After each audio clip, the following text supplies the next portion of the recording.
Salut, c'est Stan, j'espère que vous avez apprécié cet extrait du podcast Marketing Mania. Bien sûr, vous pouvez retrouver l'ensemble des épisodes du podcast, y compris les instructions sur comment vous abonner sur l'application Apple Podcast ou sur votre téléphone Android en vous rendant sur mon site à l'adresse marketingmania.fr/podcast. Je vous ai mis le lien dans la description de cette vidéo. Si tu avais aujourd'hui un conseil à donner à quelqu'un, mettons que quelqu'un est impressionné par la croissance de ta chaîne YouTube, par les plus de 6000 abonnés que tu as pu rassembler en seulement quelques mois, si tu avais un conseil pour cette personne qui aujourd'hui veut débuter son business ou veut débuter à créer son audience et est intéressée par ce concept dont tu as parlé, des plans de 90 jours, comment est-ce que tu lui conseillerais? Quelles erreurs est-ce que tu vois les gens commettre ou quels conseils tu lui donnerais globalement? Par rapport déjà, ne serait-ce que la tactique que tu dois mettre en place, c'est assez difficile quand t'as pas l'expérience de se focaliser sur les bonnes choses. Mais en fait, il y a toujours cette loi de 20-80 et si t'es capable de te focaliser sur les trucs essentiels qui vont faire que ta chaîne marche, euh, on peut les dire brièvement, hein, mais la première question que je me pose à chaque fois que je fais une vidéo, c'est est-ce que les gens vont cliquer dessus? Est-ce que les gens vont est-ce que ça va aider en fait le trafic à cliquer et à aller visionner ma vidéo? Et le deuxième critère, c'est est-ce que les gens vont rester sur ma vidéo? Et si chacune de mes actions n'est pas tournée soit pour répondre à cette première question ou soit pour répondre à la deuxième question, c'est qu'il y a probablement moyen de s'en passer. Donc, on peut prendre l'exemple de la miniature. À la miniature, par exemple, ça va t'aider à ce que les gens cliquent dessus. Euh, Faire les sous-titres, ça va probablement aider à ce que les gens restent dessus et probablement ça va l'aider à la faire apparaître pour que les gens la voient et soient susceptibles du coup de cliquer dessus. Par exemple, mettre une petite musique de fond pendant que tu parles, est-ce que ça va vraiment aider les gens à rester dessus? La question peut se poser, tu vois. Et vraiment, c'est le pourquoi de tu fais telle ou telle action. Donc, quand tu te lances, c'est pas forcément la peine de copier sur les autres. Ce qui est intéressant de se poser la question, c'est pourquoi, si tu veux copier sur quelqu'un, pourquoi lui il fait ça à ce moment-là, pourquoi il fait il agit de cette façon.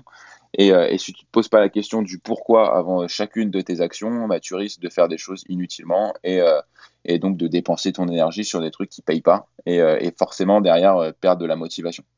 Parce qu'aujourd'hui, pour moi, ça a bien fonctionné dès le départ. Si ça n'avait pas fonctionné dès le départ, je sais qu'intrinsèquement, j'ai la motivation pour persévérer et pour ne pas lâcher le morceau et aller au charbon tout le temps jusqu'à ce que ça marche, quoi. C'est intéressant sur YouTube, les deux chiffres que tu as mentionnés, le taux de clic et puis la rétention. Je pense que sur les gens qui ne sont pas directement sur YouTube, un chiffre qui est vachement intéressant à regarder, c'est le nombre d'abonnés email. Moi, c'est comme ça que j'ai débuté, en particulier sur mon site de séduction et puis sur Marketing Mania, parce que c'est un bon proxy. En gros, tu te dis, est-ce que cette action va m'aider à avoir des abonnés email? Et par exemple, modifier la couleur de ton appel à l'action sur ta page d'accueil aura probablement pas un grand impact. Et c'est un truc sur lequel tu peux passer 2 heures à essayer de trouver le thème parfait, etc. C'est des trucs qui, en gros, ce genre de questions, ce genre de petites astuces te permet d'identifier directement ce que tu devrais faire et ce que tu devrais pas faire et de te concentrer justement sur les bonnes actions. Et bien souvent, sur un plan de 90 jours, toi, tu avais choisi 3 objectifs. Mais bien souvent, tu peux en fait te contenter de un seul objectif. Mettons, je veux atteindre 1000 abonnés email et le reste te coule de source. Et du coup, tu déduis dans ton cas, OK, il faut que je produise au moins un contenu par semaine, il faut que je mette en place un moyen de capturer les emails, etc. Et du coup, tu peux non seulement identifier quoi faire, mais aussi justement identifier les trucs qu'il ne faut pas faire, quoi, parce que tu peux, en particulier si tu lis beaucoup de conseils de web marketing, tu peux facilement te retrouver avec une to-do list qui est infinie. Il faut savoir que moi, ma to-do list, elle est infinie, quoi. Il y a beaucoup, beaucoup, beaucoup de choses que je voudrais faire et qui, je pense, apporteraient des bénéfices à mon business. C'est juste que tu peux pas tout faire à la fois. Et donc, en fait, le jeu, avant tout, c'est pas de savoir quoi faire, mais c'est de savoir comment prioriser, etc. Et je pense que une bonne astuce, un bon hack, c'est d'avoir un chiffre ou deux, dans ton cas, et tu réfléchis, OK, comment est-ce que je vais faire progresser cette métrique? Ça te permet de sélectionner tes actions et de prioriser les choses de manière efficace, sachant que plus tu as de choses pour lesquelles tu essaies d'optimiser, plus il est compliqué de prendre une décision. Si tu essaies d'optimiser à la fois pour le trafic, la capture d'abonnés, les ventes, toute action est justifiable.